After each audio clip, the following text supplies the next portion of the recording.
Bismillahirrahmanirrahim. Assalamualaikum warahmatullahi wabarakatuh. Alhamdulillah wa syukurillah wa ni'matillah la haula wa la quwata illa billah. Qala rabbi shrah li sadri wa yassir li amri wahlul min lisani yafqahu qawli. Shadaqallahu maulan azim. Baik teman-teman semua, selamat datang saya ucapkan di channel YouTube saya. Selamat datang untuk kawan-kawan mahasiswa semua yang sudah menyempatkan hadir untuk melihat video pembelajaran ini.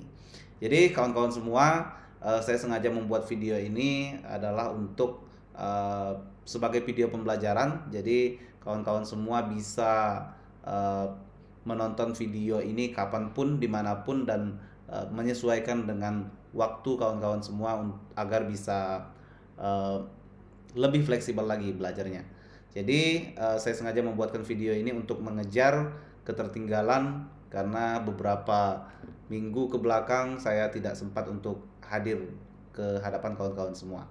Jadi di sini dalam video ini materi yang akan saya sampaikan di materi sistem operasi ini saya akan membawakan materi khusus ya, pengantar dari sistem operasi sudah saya sampaikan sebelumnya. Di sini akan saya singgung sedikit, akan saya bahas sedikit pengantar itu kembali, dan akan diteruskan nanti dengan materi kita sistem komputer. Terima kasih, dan mari kita lihat langsung ke materinya.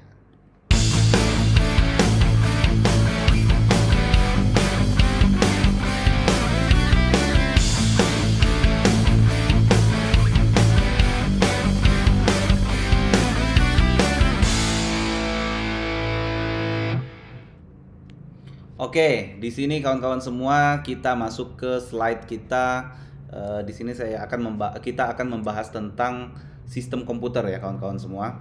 Jadi untuk yang kemarin belum sempat hadir atau di pertemuan kita sebelumnya belum sempat hadir, di sini saya akan ulang sedikit agar kita punya bayangan untuk mempelajari sistem operasi ini ke depannya. Nah, jadi di sini kalau kawan-kawan semua lihat di judul ini, judulnya namanya sistem komputer. Nah, apa hubungannya sistem komputer itu dengan sistem operasi? Nah, jadi saya akan sampaikan terlebih dahulu bahwa kawan-kawan semua perlu ketahui sistem komputer ini adalah puncak atau induk dari sistem operasi. Pembahasan kita sistem operasi, karena sistem komputer itu memiliki 4 aspek utama, yakni yang pertama hardware, yang kedua software. Software ini terbagi menjadi 2. Kenapa saya sebut 4? Karena software terbagi menjadi 2, ada software sistem operasi, ada software program aplikasi, dan yang ketiga atau yang keempat itu brainware-nya ya. Jadi seperti itu. Brainware adalah pengguna dari komputer itu sendiri. Sekedar pengetahuan teman-teman sekalian, kalau belum tahu dengan sistem operasi, saya akan menunjukkan di browser ini. Misal kita mau membuka sistem operasi, kita lihatkan gambarnya saja ya. Jadi seperti ini. Sistem operasi pada dasarnya itu adalah alat yang bisa kita gunakan untuk memudahkan kita berkomunikasi dengan hardware dari komputer. Jadi coba kita buka dulu bentar. Open image. Oke, kita lihat ini.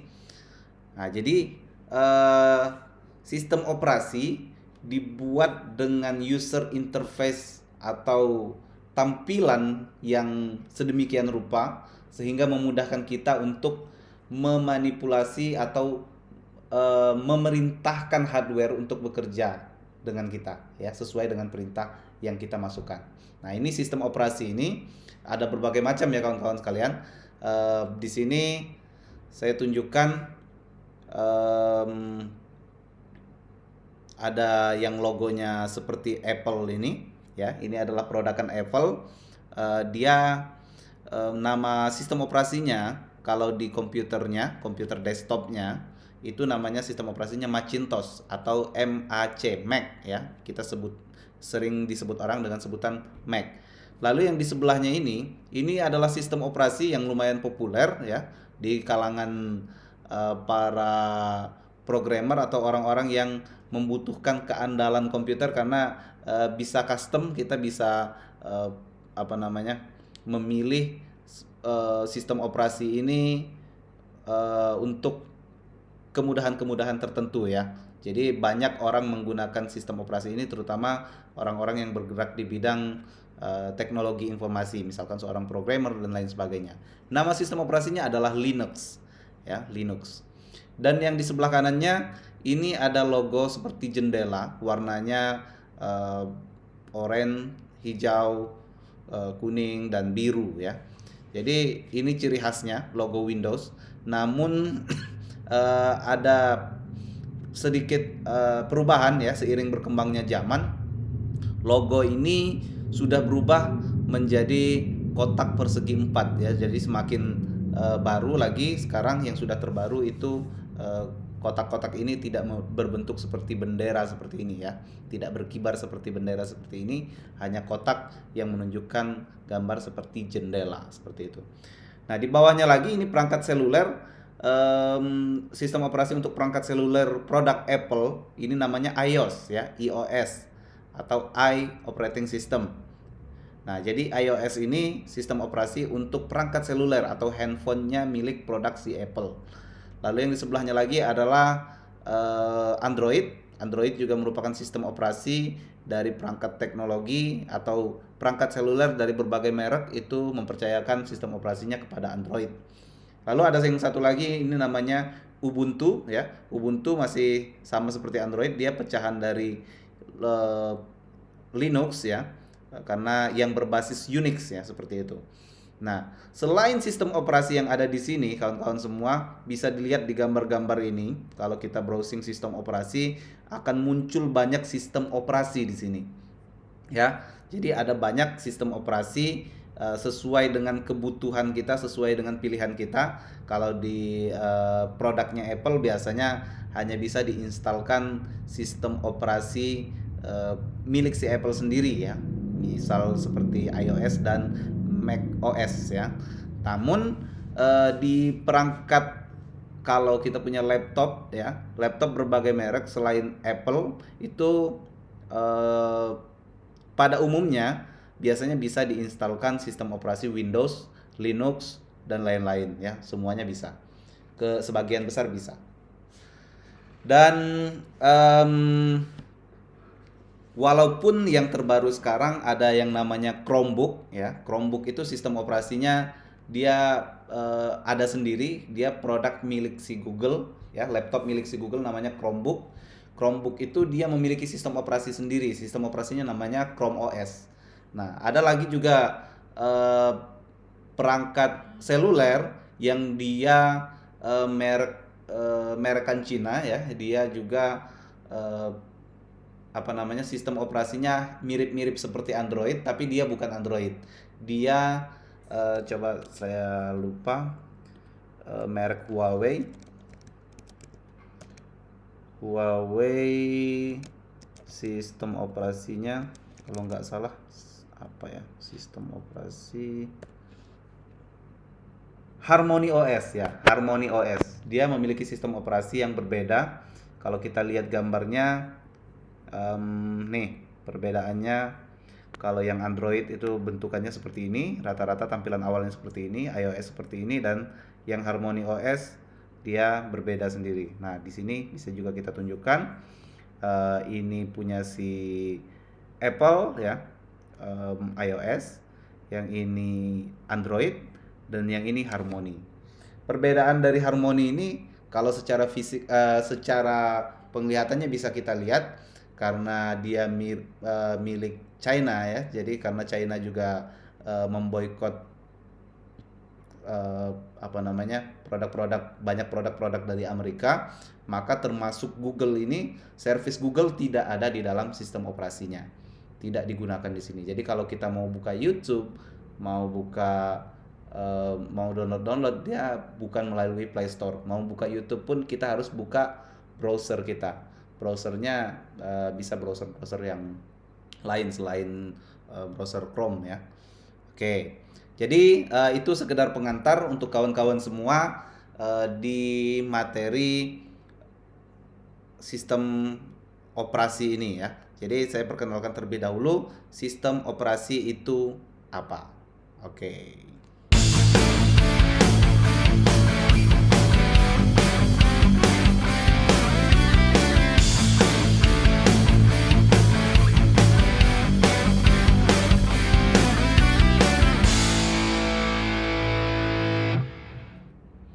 Baik, kita kembali lagi ke slide kita di sistem komputer ini.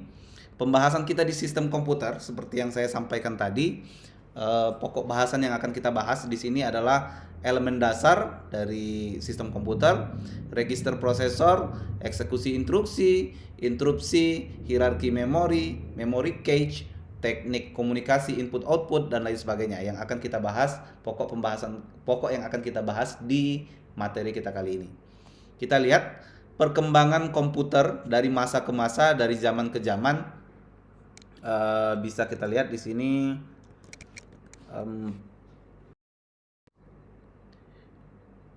Sebentar.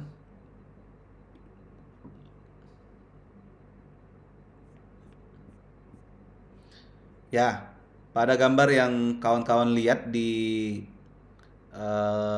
layar kawan-kawan semua ini.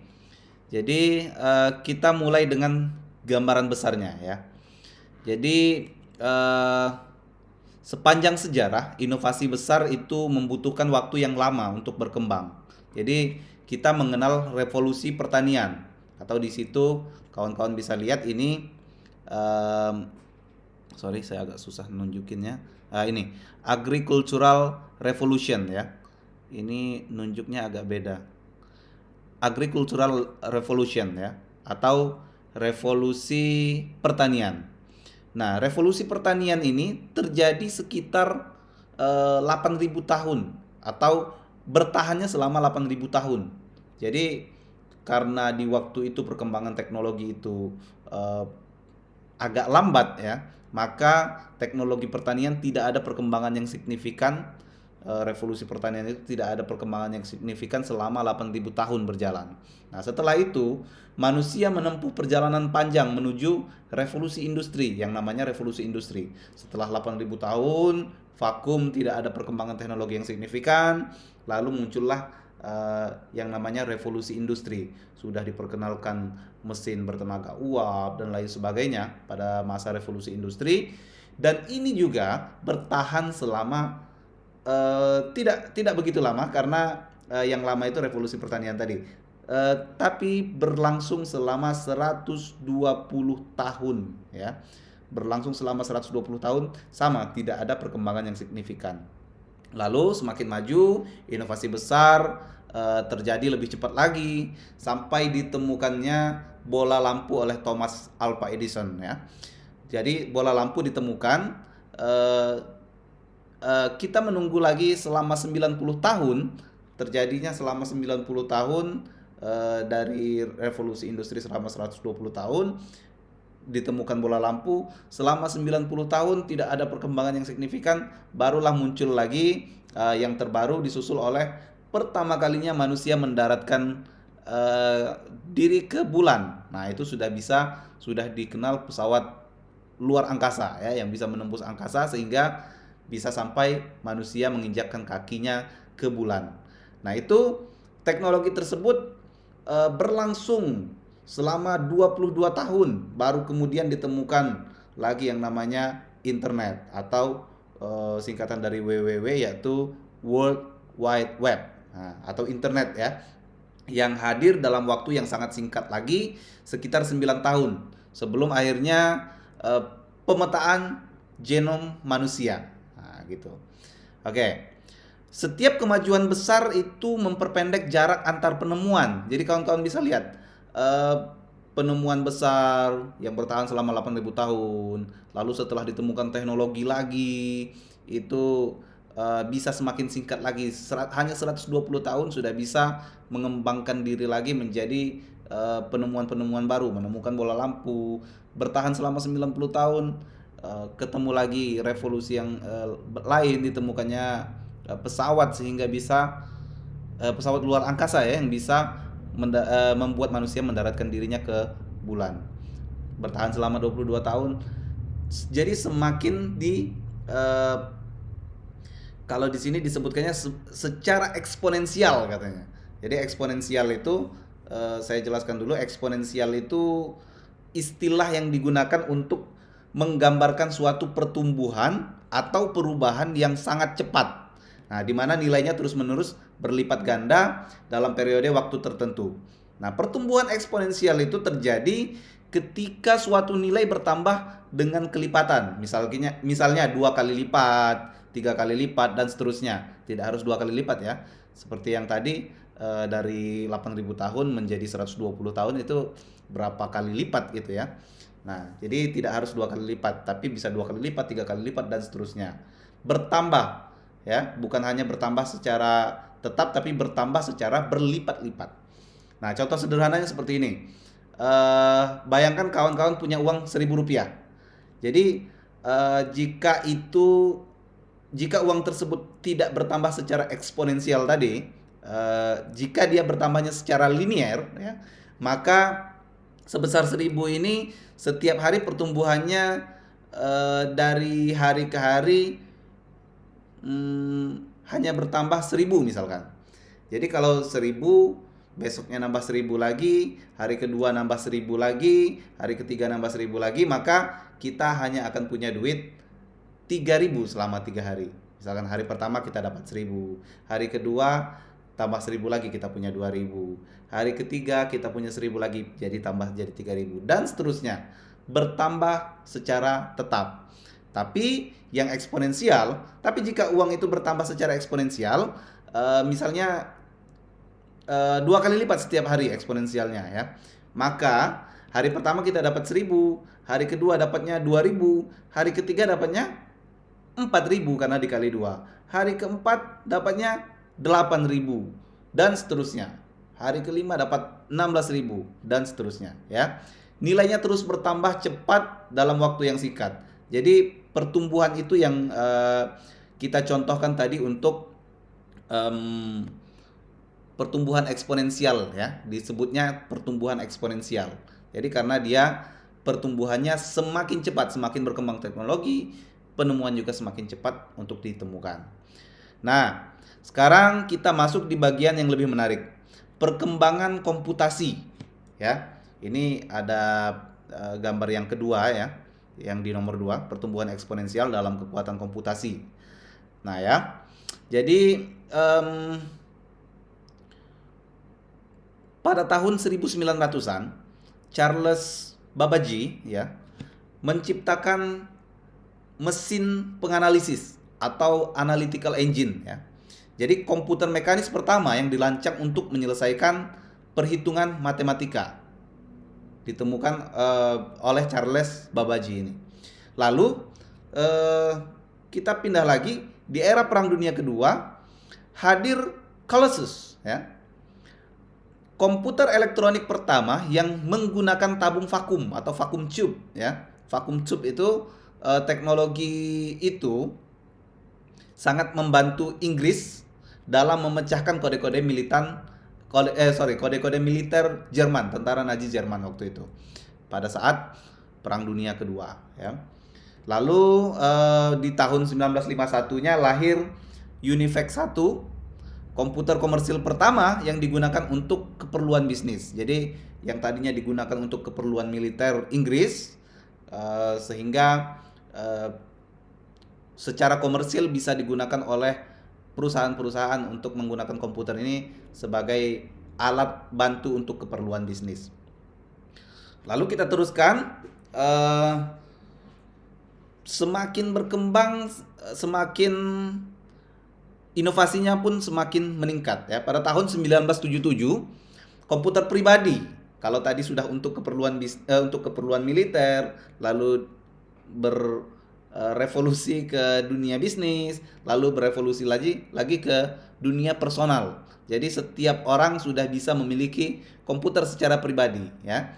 Komputer pribadi ini mulai muncul tahun 1977 tadi. Jadi ini mulai munculnya dihadirkan oleh si Apple ya. Muncullah Apple II pada saat itu yang menawarkan perangkat canggih di zamannya dengan harga yang relatif terjangkau. Tidak hanya perusahaan-perusahaan saja, tidak hanya lembaga militer saja yang memiliki itu, namun bisa semua orang karena harganya sudah terjangkau. Nah, sehingga pada tahun 2000 kita memasuki era komputasi modern dengan kehadiran Power Mac G4 ya. Komputer pertama yang memiliki kemampuan pemrosesan lebih dari 1 miliar operasi floating point per detik. Perkembangan ini seperti sebuah lompatan raksasa ya. Langsung grafiknya langsung menunjukkan lonjakan yang sangat tajam dalam kekuatan komputasi. Dari waktu ke waktu meningkat secara eksponensial tadi ya. Meningkat secara eksponensial. Nah, teknologi yang dulu tampak seperti fantasi atau seperti bayang-bayang, hanya seperti mimpi ya, kini menjadi kenyataan ya. Sehingga sekarang komputer itu ada di dalam genggaman kita. Bahkan ada lagi yang tanpa digenggam, sudah mulai maraknya seperti metaverse ya. Jadi komputernya ada di pikiran kita. Bisa kita lihat secara virtual melalui alat VR ya, virtual reality. Oke.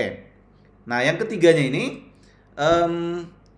menuju era singularity ya. Di mana mesin ini pada diperkirakan tahun 2025 ya. Mesin itu akan melebihi kecerdasan manusia katanya ya. Jadi entah bagaimana nanti bayangannya, sehingga di tahun 2045 itu akan diprediksi akan terjadi ya, bahwa komputer atau mesin bisa melebihi human artifice, saya nggak usah bahasa Inggris ya. Jadi melebihi kecerdasan manusia ya. Terus dalam proyeksi ini pada tahun 2024 ya, kecerdasan buatan AI ya, atau yang sekarang ya, ini karena gambarnya tahun 2023 ya. Kecerdasan buatan atau AI ini sudah menyamai kemampuan satu otak manusia ya. Nah, dan pada tahun 2045 nanti kekuatan komputasi ini diprediksi akan melampaui kemampuan seluruh otak manusia di bumi. Nah, itu gimana? Coba kita bayangkan dampaknya nanti. Kita ada dampak positif, ada dampak negatif. Ya. Lalu singularity ini bukan hanya tentang teknologi yang super cerdas, tetapi mungkin membawa kita ke era di mana komputer dan AI bisa berpikir, beradaptasi, bahkan berkembang dengan sendirinya, melewati batas yang kita kenal sekarang. Jadi bagaimana kawan-kawan mahasiswa sekalian bisa berperan dalam perkembangan teknologi ini ya. Bisa kita tanya sekarang, bagaimana peran kita sebagai mahasiswa dalam perkembangan ini? Apakah kita akan menjadi sekedar pengguna, make-make saja, scroll-scroll TikTok, ya, buka-buka Reels dan lain sebagainya. Nah, apakah hanya itu saja, atau malah bisa menjadi inovator yang mendorong batas teknologi lebih jauh lagi sebagai inovatornya. Jadi pencapaian 2025 ini nanti kita ada turut andilnya di situ, kita sebagai inovatornya ya. Jadi pesan untuk kawan-kawan semua, kita pelajari dasar-dasar komputasi dari kecerdasan buatan, fahami bagaimana teknologi ini bisa bekerja, karena masa depan tidak hanya akan tergantung pada teknologi itu sendiri, tapi juga pada kita yang mengendalikannya. Ya, demikian untuk perkembangan komputer. Mungkin videonya dipendekin sampai di sini dulu, nanti kita teruskan lagi. Oke, assalamualaikum warahmatullahi wabarakatuh.